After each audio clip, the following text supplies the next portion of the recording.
बहुत साल पहले डमरू नगर गांव में सखाराम नाम का एक धोबी रहता था। वह बड़ा ही मेहनती था, गांव के लोगों के कपड़े धोता और पैसे कमाता था। उसके पास नेचू नाम का एक गधा था, जो बड़ा ही आलसी था। जब उसका मन अपनी पीठ पर कपड़ों का बोझ लादकर नदी पर जाने का नहीं होता, तो वह कहीं ना कहीं भाग जाता था। सखाराम बड़ा परेशान होता, क्योंकि उसे कपड़े धोने के लिए नदी पर ही जाना पड़ता था। नदी उसके घर से दूर थी, उसे कपड़े उठाकर जाने में बड़ी तकलीफ होती थी। वह अपने गधे ढेंचू को प्यार से भी समझाता, मारकर भी समझाता, लेकिन ढेंचू ने तो जैसे कसम खा रखी थी कि उसे कुछ भी नहीं सुनना, बस चारा खाता और सोता।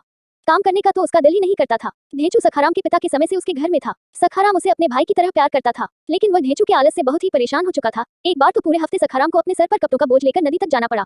उस दिन सखाराम ने निश्चय कर लिया कि अब तो वह ढेंचू को बेच देगा और उन पैसों से दूसरा गधा लाएगा, जो उसके काम में मदद करे। सखाराम ने गांव के कई लोगों से यह बात कही कि वह अपने गधे ढेंचू को बेचना चाहता है, लेकिन गांव के लोग ये जानते थे कि सखाराम का गधा कितना आलसी है, इसलिए गांव का कोई भी व्यक्ति उस आलसी गधे को खरीदने के लिए तैयार नहीं हुआ।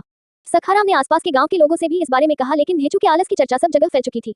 एक दिन सखाराम और ढेंचू को नदी से घर वापस आने में देर हो गई थी। रास्ते में उन्हें डाकू मिल गए। डाकुओं ने सखाराम को पकड़ लिया और सखाराम से कहा, तुम्हारे पास जो कुछ भी है वह सब हमें दे दो।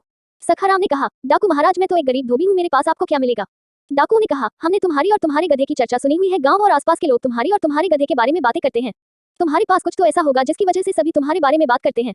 अब सखाराम सोचने लगा, अगर मैंने इन लोगों से यह कहा कि मेरा गधा आलसी है, लोग इस वजह से चर्चा करते हैं, तो इन्हें मेरी बात पर यकीन ना होगा और यह मुझे मार देंगे। फिर सखाराम ने कहा, आपने हमारी चर्चा किस बारे में सुनी है। तभी एक डाकू बोला, मूर्ख, चर्चा तो बड़े लोगों की होती है, बड़े साहूकारों की, जिनके पास रुपए पैसे हो। गरीबों के बारे में बात कौन करता है। ये सुनकर सखाराम को एक उपाय सूझा। उसने फिर उन डाकुओं से कहा, डाकू महाराज, लोग तो ऐसे ही बातें करते रहते हैं, मैं तो एक गरीब धोबी हूँ, मेरे पास आपको क्या मिलेगा, आप चाहे तो मेरी तलाशी ले सकते हैं। डाकुओं ने सखाराम की तलाशी ली, लेकिन उसके पास तो सच में कुछ नहीं था, तो उन डाकुओं को क्या मिलता। तभी एक डाकू ने सरदार से कहा, इसके पास जो मूल्यवान चीज है इसने कहीं छुपा कर रखा है, ये हर वक्त उसे साथ में लेकर नहीं घूमता होगा। डाकुओं के सरदार ने सखाराम को ऊंची आवाज में कहा, तुम सीधे सीधे हमें बताते हो या हम तुम्हें मार दें। सखाराम ने सरदार डाकू का पैर पकड़ लिया और कहा, सरदार, आप मुझे मत मारिए, मैं बताता हूँ, मेरे पास तुले देकर सिर्फ एक ही जादुई गधा ही है, लेकिन ये कोई ऐसा वैसा गधा नहीं है महाराज। अमावस्या की रात को ठीक 12 बजे आप नहा धोकर अपने भगवान को प्रणाम कर इस गधे की पूजा करें और फिर इससे जो चाहे वह मांग ले। ये गधा सब कुछ देता है। डाकुओं के सरदार ने कहा, तुम्हें ये गधा कहाँ से मिला। सखाराम ने कहा, ये गधा मुझे मेरे पिताजी ने दिया था। डाकुओं के सरदार ने कहा, ठीक है, अब से तुम्हारा ये गधा हमारा हो गया।